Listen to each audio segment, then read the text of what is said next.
Yes, class, we have finished more or less the exercises of Rich Lady and the Artist, and today in this video we are going to discuss about an informal letter which is mentioned in your chapter. So in this letter what we have to do, we have to imagine ourselves as that the rich lady is our aunt, and she has written us that how she decided to purchase a portrait, and would you appreciate her purchase? Write a letter. Now, what we have to do, we have to imagine ourselves as that rich lady is our aunt, and the way she bowed the portrait, do we have? We used to appreciate her. We have to express our feeling in the space provided. So, students, you can see, and as in my earlier classes, I have described you that if the letters are written to our family members or relatives, that is considered as informal letter. So this letter is also considered to be an informal letter. So you can see the address is written over here. After that the date is written, and then what is the salutation is, that is, my dear aunt, I have got your letter. I'm happy or not happy, that depends on you. If you are happy the way the lady has bowed the portrait, then you can continue with that. But personally I do feel that I'm not happy with the way she used to buy the portrait. So what I'm going to write is that if you agree with me, you could follow the points or the clues I used to give you. So you have to write, I have got your letter.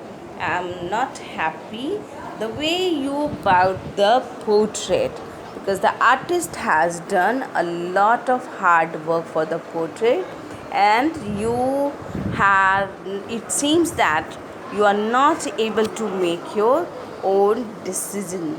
An animal can't make my opinions or ideas. So just because the artist has done a lot of hard work for making the portrait, you should appreciate it. You could add your own language or words in this letter. This was a clue given to you by me. This is my idea. Okay, fine. Now, at the last, your lovingly, you should write here your name, because name is not mentioned in the question, so you could write the name of your own. So now next what I have discussed, it's a work. So there is a writing skill mentioned in your syllabus, that is diary entry written for about a maths olympiad. You are participating in a maths olympiad, and you won there, and now you have to write a diary entry. So diary, that particular diary entry we are going to write it on tomorrow's class. But what I would like to do, I would like to discuss about the I would like to explain you what diary entry is exactly. So students, diary entry is a piece of writing which details event. That means it is a recollections of the event which we gone through, which a writer who is writing a diary entry throughout the day. That is the retail of events that have happened to the writer. They are the written in time order, and the events are dated. Writer reflects on what has happened and consider their own feeling. Now what? Now see, diary entry, like other writing skills, also used to follow a particular format. Now, in that form, what we have to do, we have to mention day, date, and time in the left corner of the page. After that, we have to make a salutation towards the diary by writing "Dear Diary."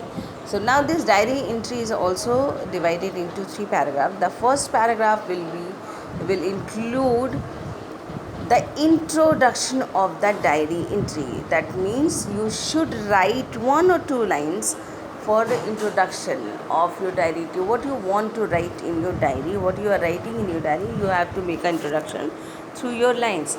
The body of the diary entry usually only has two paragraphs. They are written as a series of events in time order, what we have gone through throughout the day. It is going to be written in two paragraphs mainly.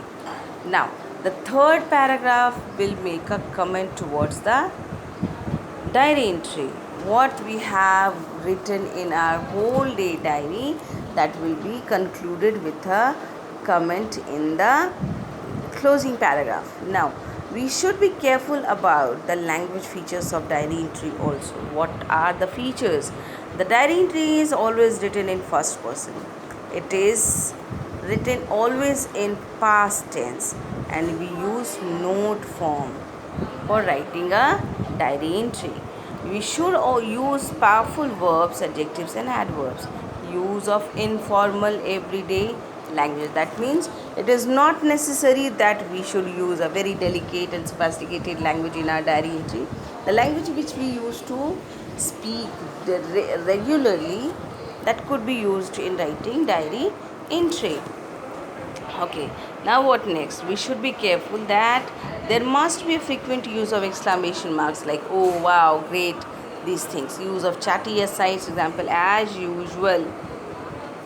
So that's it. Remember, make an opening paragraph including some WH1, a body which includes a series of events in time order, a conclusion which includes a comment about how you felt about your experiences and why. So now students, I hope you all have got the concept of diary entry. Tomorrow we are going to write the diary entry which is mentioned in your syllabus. That's all for today.